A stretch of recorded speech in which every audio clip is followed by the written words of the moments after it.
Сәлеметсіздер ме? Бүгін біз 490 бойынша жиынтық бағалау есептерін талдаймыз. Алгебралық бөлшек болмайтын өрнекті анықтаңыз. Бірінші есеп. Алгебралық бөлшек болмайтын.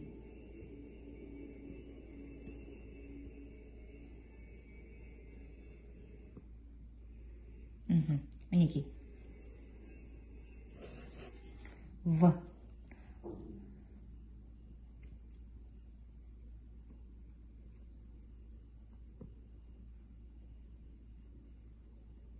В вариантын таңдаймыз. Мына жерде а квадрат b-ның -3 дәрежесі бөліміне түсіреміз, ортақ бөлімге келтіреді, ол бізде бөлшек болады. Келесі, әрбір өрнекті мағынасы болатындай етіп мүмкін мәндер жиынымен сәйкестендіріңіз.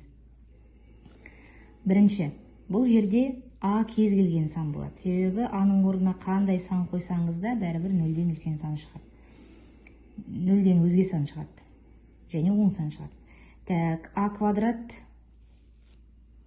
А квадрат мына жерде де солай. Мына жерде тұра тұрыңыз. Мына жерде -2 қоюға болмайды. Мұнда -2-ге тең болмау керек. Міне. Мынау мұнда келеді. А-сына 3 сәйкес келеді. Б-сына 4 сәйкес келеді. А квадраттың орнына қандай сан болса да қоя береміз.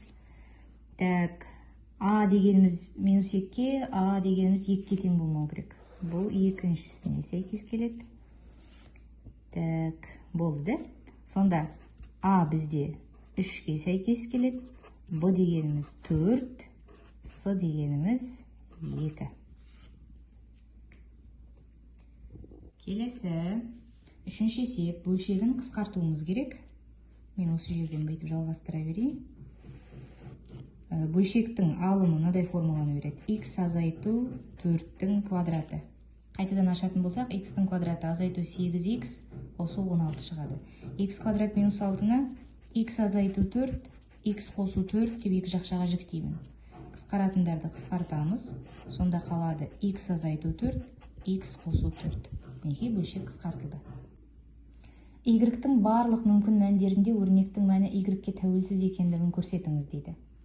Енді бұл жерде ортақ бөлімге келтіреміз. Ортақ бөлімге келтірмес бұрын, мына жерде ортақ көбейткішті ақшаны сыртына шығарып жіберемін. 2 Y қосу 1, 5 Y қосу 3 жазып қоямын. Азайту 3-ті шығарып жіберемін. Y қосу 1, 7 Y қосу 4. Сонда ортақ бөлімі 2-ні 3-ке көбейтемін 6, 6 Y қосу 1. Мұнда 3-тен береміз, мұнда 2-ден береміз. 5 Y-ті 3-ке көбейтемін. 15 Y қосу 3-шім 9. Азайту 7 Y-ті 2-ке көбейтемін. 14 Y, 4-ті 2-ке көбейтемін. -8. Мына жердегі таңбаны ескеріңіздер. 6 Y қосу 1. Мына жерде беріліп тұр да шартында Y-тің -1-ге тең болмайтындығы. 15-тен 14 аламын. Y қосу 9-дан 8 алам 1. Мінекей. Себебі мына екеуі қысқарып кетеді. Сонда Y-тің барлық мүмкін мәндерінде өрнек Y-қа тәуелсіз екен. Бесінші есеп, көбейтуді орындаңыз. Осы жерден тағы да жалғастыра беремін. Бірінші бөлшекті жазып қоямын. Бірінші бөлшектің алымын жазамын. Бөліміндегі ортақ көбейткішті жақша сыртына шығарамын. Y квадрат -4. Көбейту. Екінші көбейткішімді Y азайту 2-нің квадраты түрінде жазамын. Және бірінші бөлшектің бөлімін екі жақшаға жіктеймін. Y азайту 2, Y қосу 2. Көбейту Y азайту 2-нің квадраты. Мына Y азайту 2-ні бөлімі деп жазып қойып жүрмеңіздер. Ол алымына көбейтіледі. Сондықтан мына жерде қысқарады. Сонда алымында Y азайту 2, бөлімінде 3, Y қосу 2 болады. Және соңғы есеп өрнекті ықшамдау. Мен тағы да барлығын жазып жатпаймын. Осы жерден тең болады деп жалғастырамын. Мына бөлімдерін жинаймын. Қалай болады екен? Мына жерде Х азайту Y-тің квадраты болады. 1 азайту 2 жақшаға жіктеймін. Х азайту Y, Х қосу Y. Бөлуді көбейтуге алмастырамын.